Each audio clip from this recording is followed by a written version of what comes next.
আমরা যখন অনেকই ছোট তখনই আব্বু হচ্ছে একটু একা একা ছিল তো এই পেশার মধ্যে।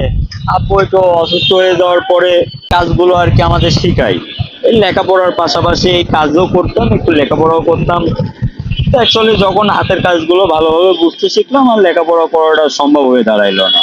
মধ্যবিত্ত ফ্যামিলি, এখন এইভাবে আর কি এই যে জীবনযাপন। এখন আব্বু এই যে তালা চাবি সারা শিখাইছিল, তালা চাবি, গাড়ির লুকিং গ্লাস লাগানো। ক্লাস 5-এ পড়তাম তখন, 2009 সালে। তখন ওই আনুমানিক আপনার 16-17 বছর হয়ে যাচ্ছে আর কি।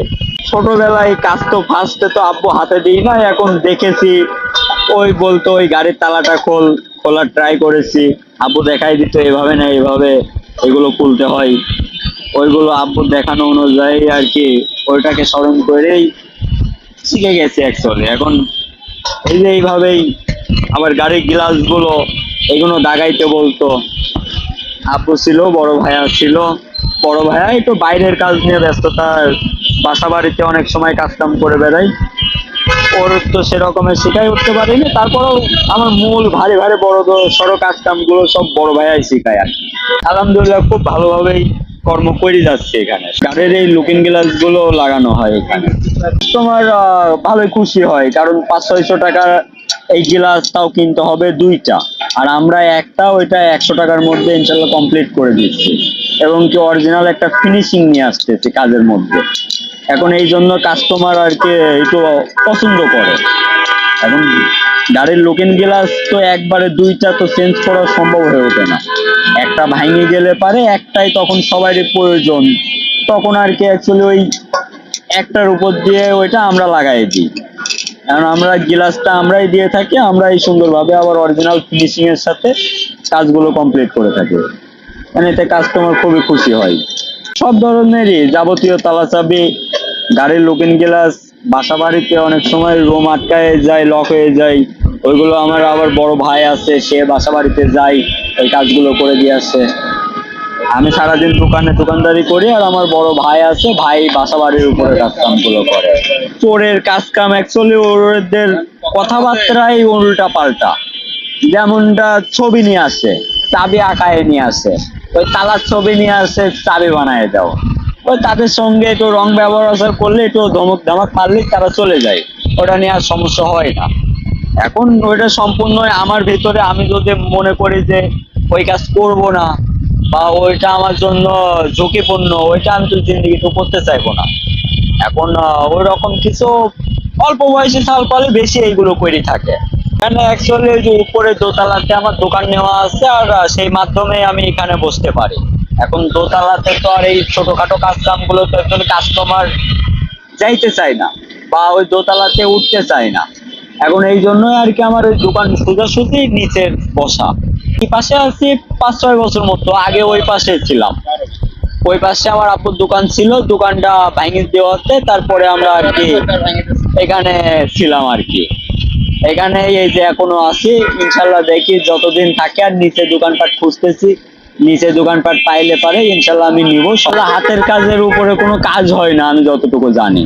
আর আমার আব্বু অন্তত আমাদের অত টাকা পয়সা খরচ করে লেখাপড়া করানো, এই যে আমার যেমন ফ্রেন্ড সার্কেলরা সবাই আছে, কোনো চাকরি বাকরি পাই নাই, ঘুরে বেড়াচ্ছে। আলহামদুলিল্লাহ আমি এই যে আমার সংসার চালাচ্ছি, তাদের থেকে আমি তো খুব সই সালামতে ভালো আছি। কাজ তো সবাই তো আর একভাবে গড়ে উঠতে পারে না। যেমন আমাকে আমার আব্বু শিখাইছে, আমার ভাইয়া শিখাইছে, আমার হাতের কাজের ফিনিশিংটা একটু ভালো, আমার আব্বু আমাদের কাজ দেখে প্রশংসা করে। আর অন্যান্য কুষ্টিয়া শহরে যতগুলো মুরব্বী আছে, এখন ওনাদের আর কি ওনারা বয়সে যাওয়াতে ওনারা তো আর সেরকম পাইরে ওঠে না, আর আমাদের সিনিয়র গুরুজন। এখন তারপরেও তাদের থেকে আমাদের হাতের কাজের ফিনিশিং মানটা ভালো, এটা ইনশাল্লাহ আমার বড় মতন সেই শক্তিটুকু আছে। ইনশাল্লাহ আমার সংসার আলহামদুলিল্লাহ ভালোই চলে যায়। আমার দোকান ভাড়া দিয়ে, কারেন্ট বিল, সংসার খরচ মোটামুটি খুব মধ্যবিত্ত ভাবে খুব ভালোভাবেই আছে ইনশাল্লাহ। এটা আর কি বিভিন্ন ধরনের লোকজন থাকে শহরে, অনেকে আছে এমন ঝাড়ি মারে, তো এটা কানে নিই না, কানে নিলে ওটা কেউ সৃষ্টি হয়ে দাঁড়ায়।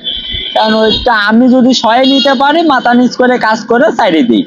কোন স্বপ্ন আমার হাতের কাজে আমি আরো উন্নত করব, এখন আমি আমার মতো একটা প্রতিষ্ঠিত হইতে চাই, আমার একটা দোকান চাই, আমি একটা আমার দোকান পাইলে পারে ইনশাল্লাহ আমি একটু ভালোভাবে থাকতে আমি এই যে রোদ বৃষ্টি, এই যেমন এখন তো আষাঢ় মাস চলছে, বৃষ্টি খুবই সমস্যার সম্মুখীন হওয়া লাগে। এই রোদ বৃষ্টিটাই মূল সমস্যাটা হয়ে দাঁড়ায়। আমি একটা আমার দোকান পাইলে পারে ইনশাল্লাহ আমার জন্য ভালো হয়। আমি যে কাজ শিখেছি আমার আর তো অতদূর লেখাপড়াও শিখি নাই যে চাকরি বাকরির আশা করবো। আমাদের অনেকজন মিস্ত্রি আছে, তাদের ছেলে পেলে চাকরি বাকরি করছে। আমার আব্বু, আমার দুই ভাই, আমরা মোট ভাই 5টা, তার মধ্যে ইনশাল্লাহ আমরা দুই ভাই এই কাজ শিখেছি।